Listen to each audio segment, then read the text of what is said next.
ফিলিপাইনের দরিদ্রতা এতটাই ভয়াবহ যে হাজার হাজার মানুষের খাদ্যের প্রধান উৎস বাসি খাবার। খাবারটিকে বলা হয় প্যাক প্যাক। এখানকার গরিবরা ধনীদের কবরের উপরেই বাস করে ও ঘুমায়। হ্যাঁ, এটাই ম্যানিলা, রাজধানী শহর। আপনি কি দারিদ্র্য সীমার নিচের স্তরের কথা শুনেছেন? একেবারে তলানিতে, দরিদ্রের চেয়েও দরিদ্র। দরিদ্রতার এই স্তর ফিলিপাইনের মতো পৃথিবীর আর কোথাও নেই। ফিলিপাইনে এগুলো হলো খাবারের উচ্ছিষ্ট। আজ ইউটিউবে প্রথমবারের মতো আমরা দারিদ্রতার পরিণতি খতিয়ে দেখব। এক বিছানায় 9 জন ঘুমাচ্ছে।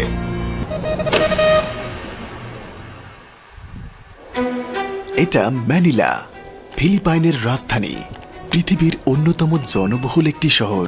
আর এটা টন্ডো, এক দেশের ভেতর যেন আর একটি দেশ।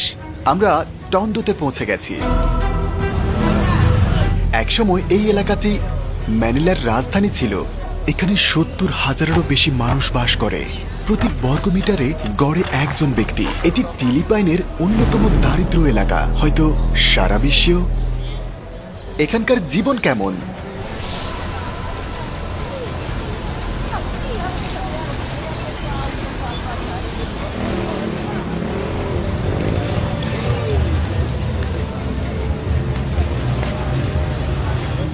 ফিলিপাইনের দরিদ্রতা এতটাই ভয়াবহ যে হাজার হাজার মানুষের খাদ্যের প্রধান উৎস বাসি খাবার।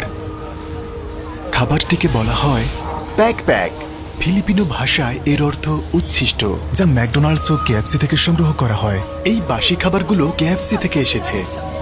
সেগুলোকে ধুয়ে আবার রান্না করে খুব কম দামে বিক্রি করা হয়।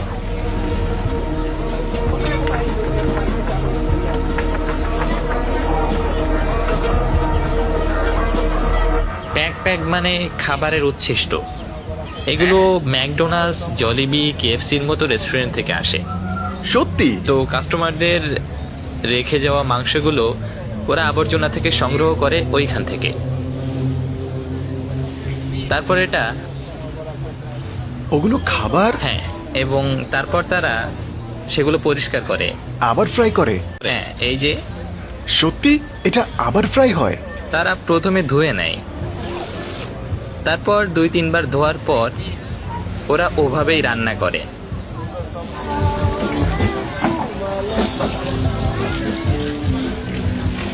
এখানে রিসাইকেলড খাবার বিক্রি করা হয়, কোনো সিনেমা নয়, এটাই দৈনন্দিন বাস্তবতা।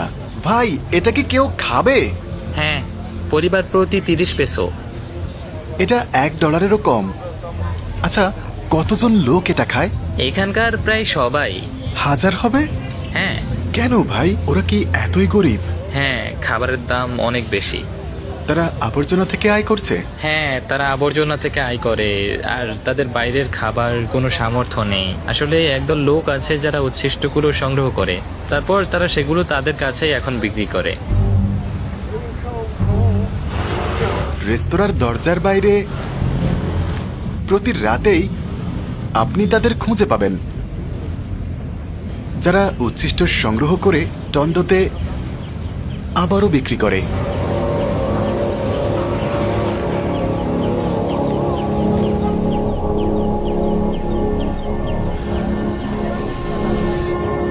এটা দেখলে আপনার নিজেকে অনেক ভাগ্যবান মনে হবে। অবিশ্বাস্য।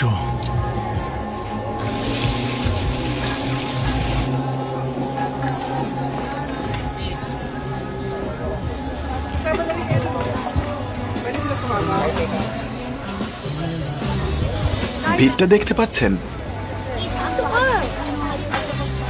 এরকম কয়টা দোকান আছে? অনেকগুলো আছে। এখানকার আবর্জনা শুধু বর্জ্য নয়, এটি আয়ের একটি উৎস। এই আবর্জনাগুলো আগে দেখানো সেই আবর্জনা স্তূপ থেকে এসেছে। এটা সংগ্রহের পর বিক্রি করে দেয়। বিপুল সংখ্যক মানুষ এই কাজ করে। অনেকে আবর্জনার স্তূপের ভেতরেই বাস করে আর বিক্রিযোগ্য কিছু সংগ্রহ করে। বর্জ্যগুলো এখানে এনে বাজারে বিক্রি করা হয়।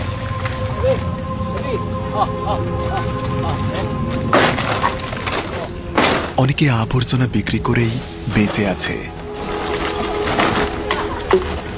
প্লাস্টিক, কার্ডবোর্ড, ধাতু।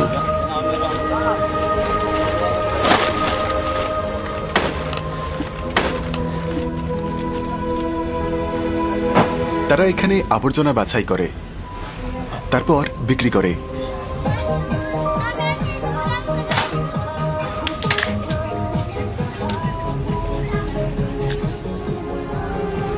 প্রতিবেদনে বলা হয়েছে যে এটাই হাজার হাজার মানুষের জীবিকার পথ, বর্জ্য ঘেঁটে জিনিসপত্র সংগ্রহ করা। তো তারা এটা আবর্জনা স্তূপ থেকে সংগ্রহ করে। হ্যাঁ, আবর্জনা থেকে, আর তারপর বিক্রি করে। কিন্তু তারা কেন এই কাজগুলো করে? এর কোনো একক কারণ নেই। ম্যানিলায় অভিবাসন, জীবনযাত্রার উচ্চ ব্যয়, শিক্ষার অভাব, সীমিত কর্মসংস্থান আর এই বর্জ্যকে কেন্দ্র করে গড়ে ওঠা একটি সম্পূর্ণ অর্থনীতি টন্ডু বন্দরের কাছাকাছি একটি বিশাল আবর্জনার স্তূপ দ্বারা পরিবেষ্টিত। এটাও আবর্জনার স্তূপ থেকে এসেছে।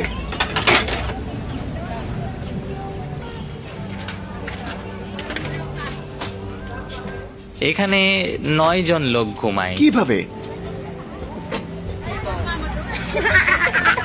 দেখুন কত লোক। হাই, তারা বেশ খুশি।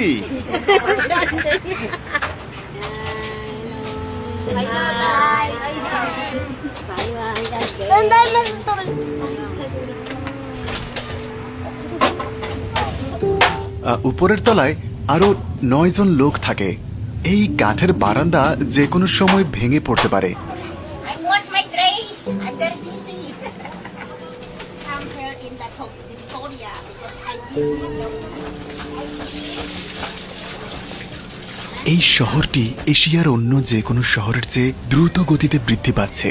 এখনো এমন মানুষ আছে যারা প্রবৃদ্ধির কোনো সুফল পায়নি।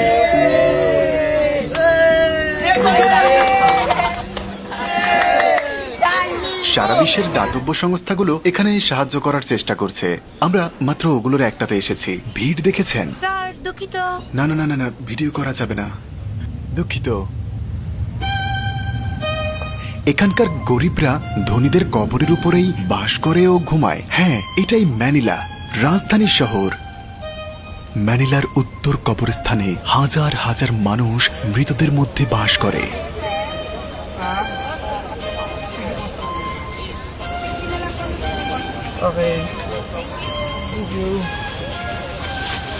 Bye bye.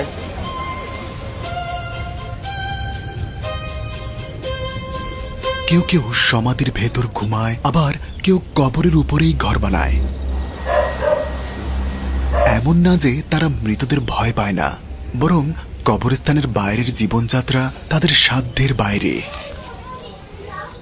যেমন এখানকার কিছু লোক কবর পরিষ্কার করে জীবিকা নির্বাহ করে। তারা কবরগুলো পরিষ্কার করে আর এখানেই ঘুমায়। এখানে পুরো পরিবার একসাথে থাকে। দেখুন, একটা কবরের উপর ফুটবল খেলছে।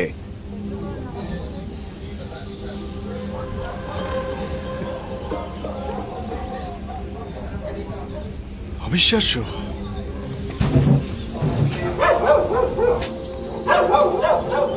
এটা একটা কবর আর এটা মৃত ব্যক্তির ছবি। ম্যানিলার চরম দারিদ্রতার এটাই বাস্তবতা।